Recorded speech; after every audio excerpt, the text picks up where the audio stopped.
She's at it again. Her voice is rising, every sentence sharpened by emotion.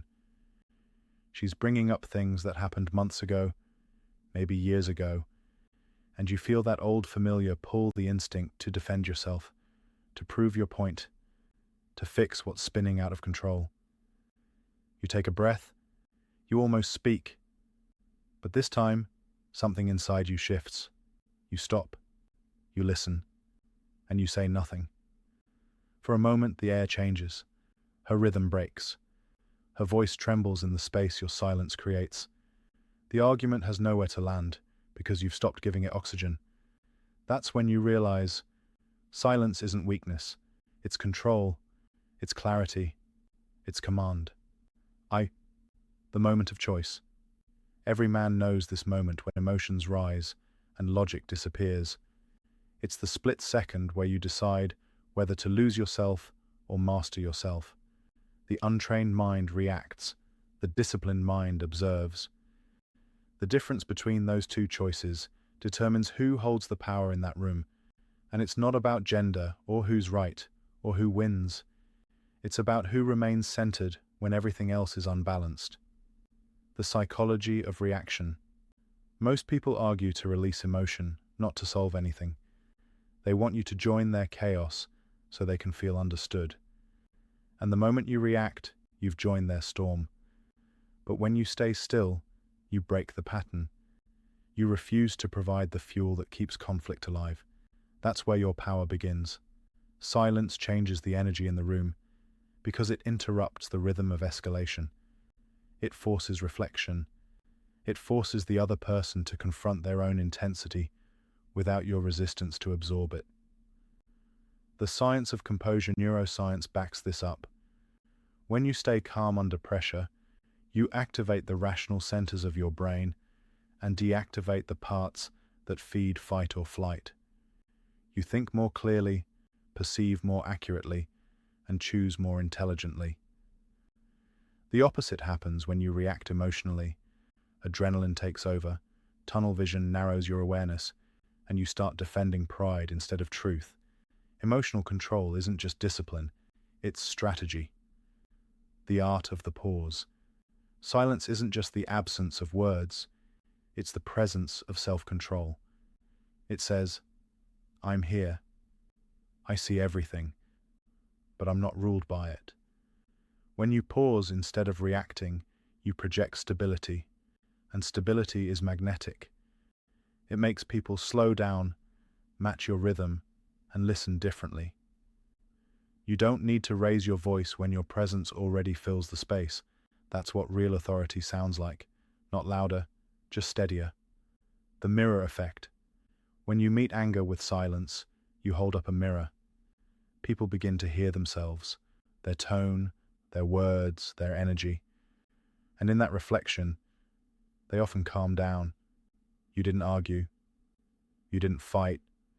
You simply refused to feed the fire. That's emotional aikido, redirecting force instead of opposing it. The chaos passes through you, and you remain unmoved. The internal battle. But let's be clear, silence isn't easy. Your ego wants to fight back, to be heard, to win. You'll feel the urge to explain yourself, to make things right. That's when the real fight begins, not with her, not with anyone else, but with yourself. Because self-mastery isn't about controlling others. It's about controlling your own reactions when you're under pressure. Every man who's ever lost his cool knows this truth. The battle outside is never as dangerous as the battle inside. The masculine principle of stillness. Stillness has always been the foundation of strength. In martial arts, it's the calm before the strike. In leadership, it's the pause before the decision. In relationships, it's the space between reaction and response. The calm man commands respect, not because he demands it, but because people can feel his composure. He doesn't chase control, he is control. That's why the man who can remain silent when provoked stands apart. He's mastered the oldest law of power. Never give your emotions to someone who hasn't earned them. The practice of emotional discipline. How do you build that kind of strength? 1. Pause before responding. A single deep breath can save you from saying what you'll regret. 2. Observe, don't absorb. Watch the emotion unfold without becoming part of it. 3. Know your triggers. Awareness is armor. When you know what provokes you, it can't control you. 4. Speak with intention, not impulse. When your words come after thought, they carry weight. 5. Learn to walk away. Silence and distance can communicate more than any speech ever could. What silence teaches. Over time, you'll notice something powerful. You stop needing to prove yourself. You stop chasing understanding from those determined to misunderstand. And you start choosing peace over ego. People will test you. They'll try to drag you into their noise. But your silence will unsettle them more than any argument could. Because they'll sense something they can't break, your inner stillness. And in a world addicted to reaction, the calm man becomes a rarity, a mystery, a leader. The closing truth. So the next time her voice rises, or anyone's voice does, remember this. Your silence is not surrender. It's strength, choosing precision over chaos. You're not ignoring, you're mastering, you're not retreating, you're observing, you're not losing, you're leading. Because true control has never been about overpowering others.